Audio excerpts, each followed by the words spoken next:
بسم الله والحمد لله والصلاة والسلام على رسول الله صلى الله عليه وسلم ودنا يتكبراتشو ተመልካቾቻችን ይህ በየሳምንቱ በዚህ ሰዓት የሚቀርብላችሁ እህል ውሃ የተሰኘው ፕሮግራማችን ነው። ከፕሮግራሙ ጋር አብዱላህ አብዱልለጢፍ ከላይት ዳይት የስነ ምግብ ማማከሪያ ማዕከል አብሬያችሁ ቆይታ አድርጋለሁ። በዛሬው ዕለት የማነሳላችሁ ርዕስ በኮሌስትሮል ዙሪያ ይሆናል ማለት ነው። ኮሌስትሮልን ስናነሳ ሶስት ዋና አይነት የሚባሉ ኮሌስትሮሎች አሉ። አራተኛ ሌላ የሚጨመርም አለ። ዋናዎቹ ኮሌስትሮል የሚባሉት ቶታል ኮሌስትሮል ዋናው ነው። ከትራይግላይሰራይድ ጋራ የሚታሰብ ኮሌስትሮል አለ። ሌላኛው ኤችዲኤል የምንለው ኮሌስትሮል አለ።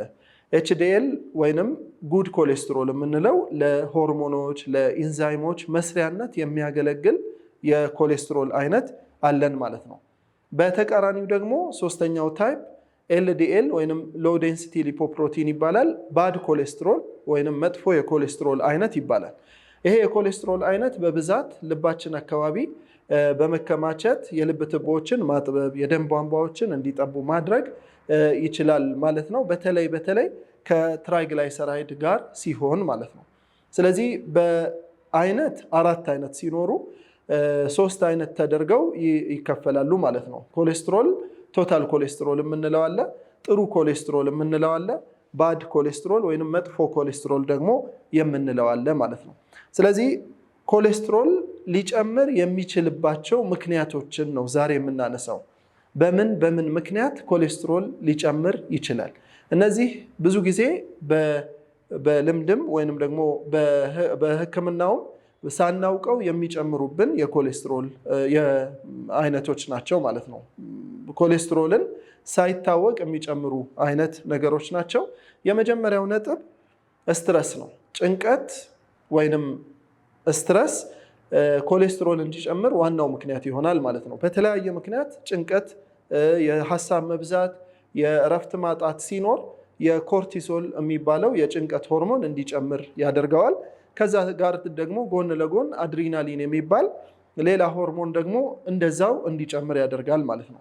ያ በመጨመሩ ምክንያት ጥሩ የምንለውን ኮሌስትሮል ይቀንስብናል፣ መጥፎ የሚባለውን ኮሌስትሮል ይጨምርብናል ማለት ነው። ስለዚህ የመጀመሪያው ኮሌስትሮልን ሳንፈልግ የሚጨምርብን አንዱ ስትረስ ወይንም ጭንቀት፣ ድብርት፣ ሀሳብ ማብዛት ነው ማለት ነው። ሁለተኛው ያልተጣራ ወይንም ያልጠለለ ቡና መጠጣት ከቅርብ ጊዜ ወዲህ የመጣ አንድ ጥናት አለ።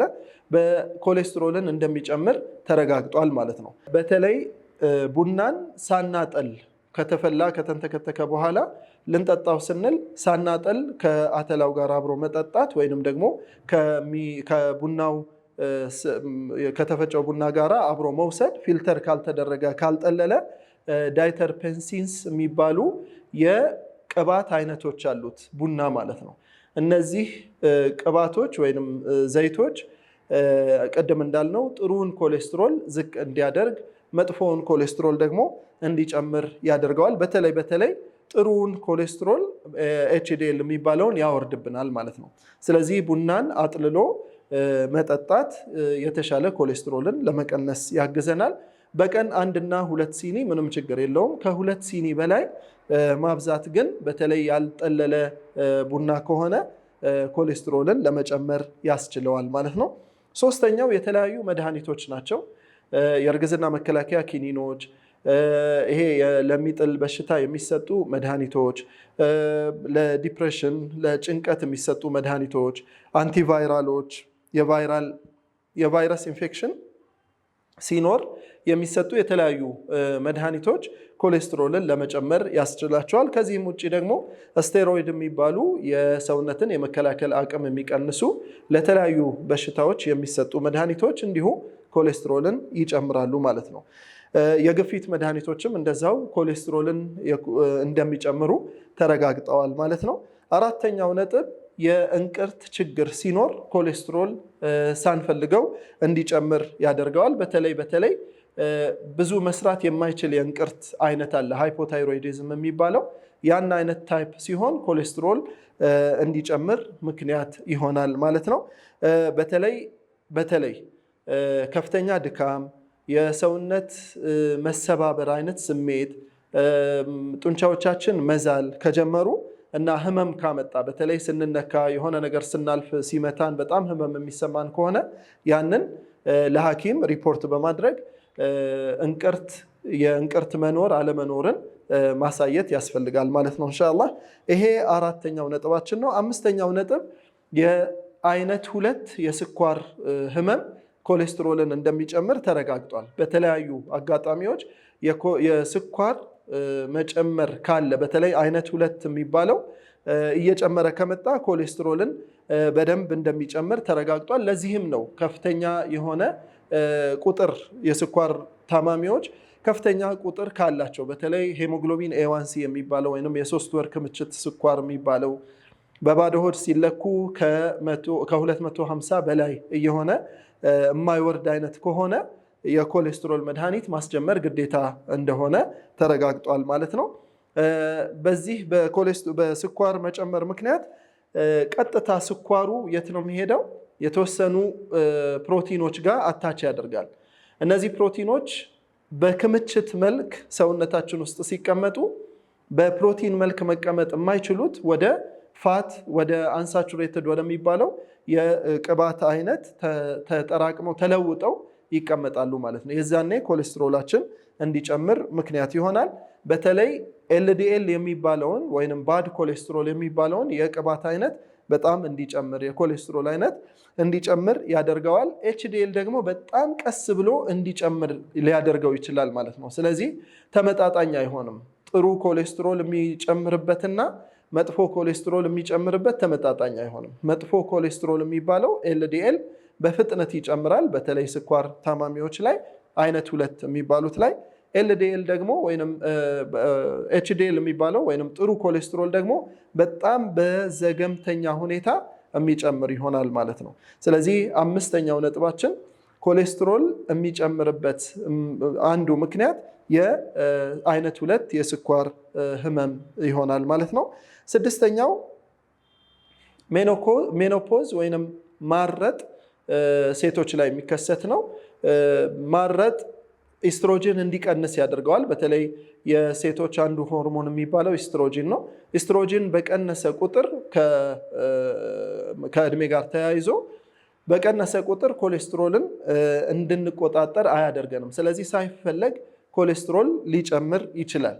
ባይ ዲፎልት እንዲሁ ባለን ነገር በተለይ እናቶች ከ45 ዓመት በላይ ሲሆን ኮሌስትሮልን በ6 ወር አንዴ ቼክ ማድረግ ሊፒድ ፕሮፋይል የሚባሉትን እነ ኮሌስትሮል፣ ኤልዲኤል፣ ኤችዲኤል ሌሎችም እነዚህን የሚመሳሰሉ የሊፒድ ምርመራዎችን ቢያደርጉ የተሻለና የተመረጠ ይሆናል ማለት ነው። ሰባተኛው ኮሌስትሮልን የሚጨምርብን ነጥብ ረጅም ሰዓት መቀመጥ የሚለው ነው። ረጅም ሰዓት መቀመጥ የምንበላው ነገር ጋርም ይያያዛል።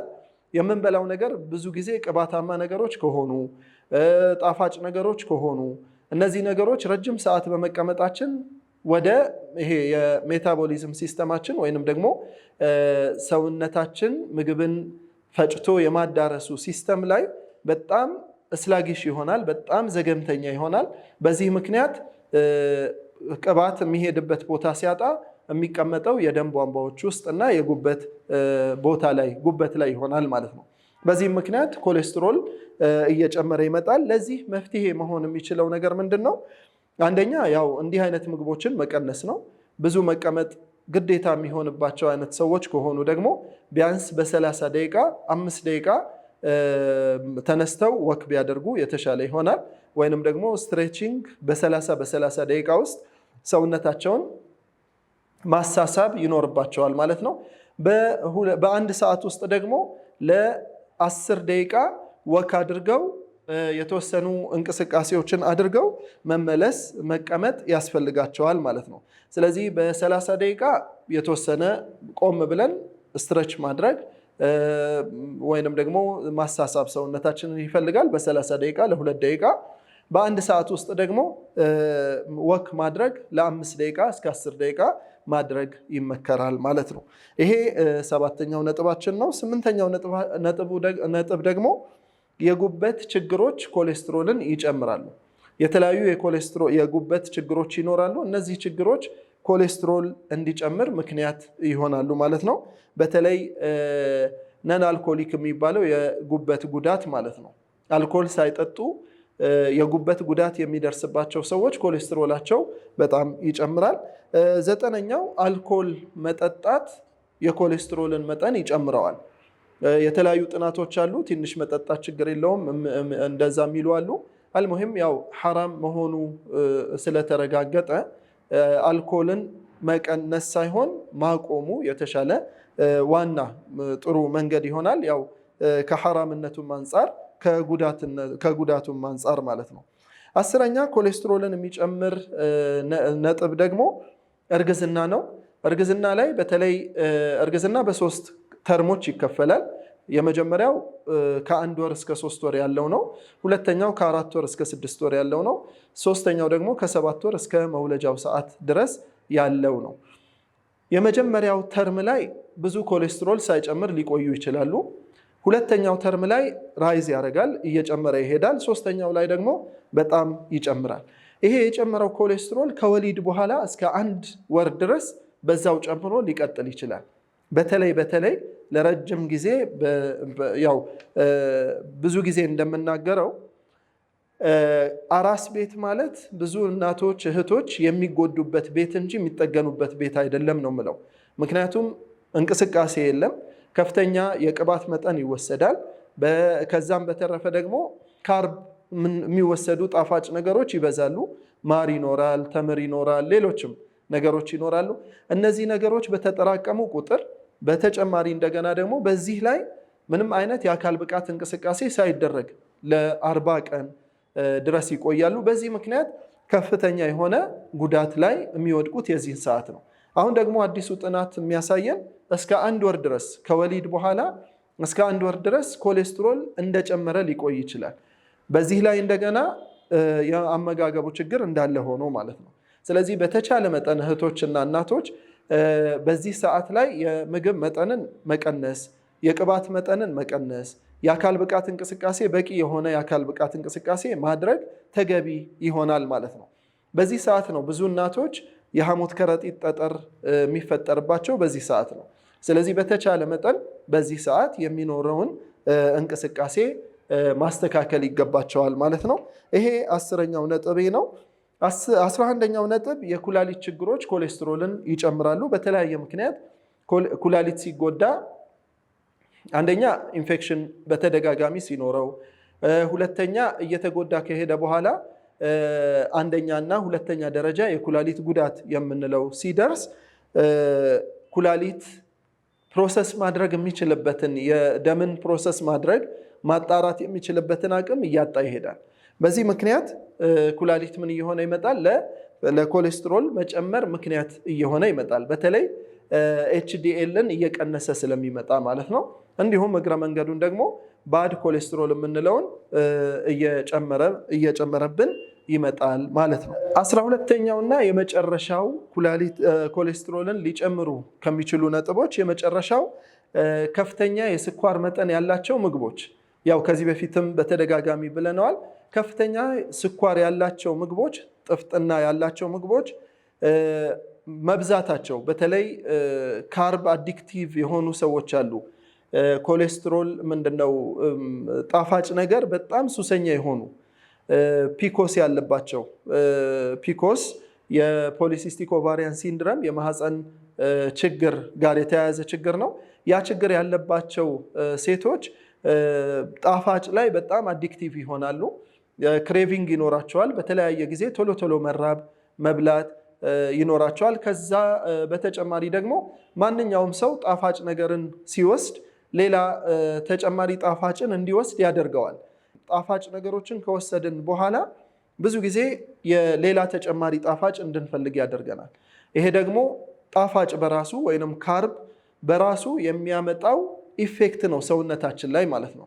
ስለዚህ ጣፋጭ ስንወስድ ሌላ ጣፋጭ የምንፈልግ ከሆነ አሁንም ሌላ ጣፋጭ የምንወስድ ከሆነ እየጨመረ የሚሄደው ጣፋጭ መጨረሻ ላይ ቀደምም እንዳነሳ ነው ፕሮቲን ጋር አታች ያደርጋል። ፕሮቲን የሚሄድበት ቦታ ብዙ ስለማይኖር ወዴት ይሄዳል? ወደ ባድ ኮሌስትሮል ሄዶ ኤልዲኤል የምንለውን ይጨምርብናል ማለት ነው። ስለዚህ በተቻለ መጠን ጣፋጭ ነገሮችን መገደብ፣ በተለይ ከፍተኛ ክብደት ያላቸው ሰዎች፣ ግፊት፣ ስኳር፣ ሌሎችም የኩላሊት ችግሮች እንደዚህ ክሮኒክ ነገሮች ያላቸው ሰዎች ይሄን ጣፋጭ ነገርን ባይወስዱ፣ ከወሰዱም በጣም በመጠኑ ቢሆን የተሻለ ይሆናል። ኢንሻአላህ የዛሬው ፕሮግራሜን በዚሁ ጨርሻለሁ። ኢንሻአላህ ያነሳነው ኮሌስትሮልን ሊጨምሩ የሚችሉ 12 ነጥቦች ብለን ነው ያነሳናቸው። አንዳንዶቹ ነጥቦች ከዚህ በፊት በጥናት ያልተረጋገጡ የነበሩና አሁን ላይ ግን በጥናት ተረጋግጠው ለኮሌስትሮል መጨመር ምክንያት የሆኑ ናቸው። የዛሬውን በዚሁ አብቅቻለሁ። ኢንሻአላህ በሚቀጥለው ሳምንት የኮሌስትሮል መቀነሻ ሊሆኑ የሚችሉ ነገሮች ምን ምን ይሆናሉ የሚለውን ባጭሩ አቀርብላችኋለሁ። ለዛሬው በዚሁ ጨርሻለሁ። ወሰላሙ አለይኩም ወራህመቱላሂ ወበረካቱሁ።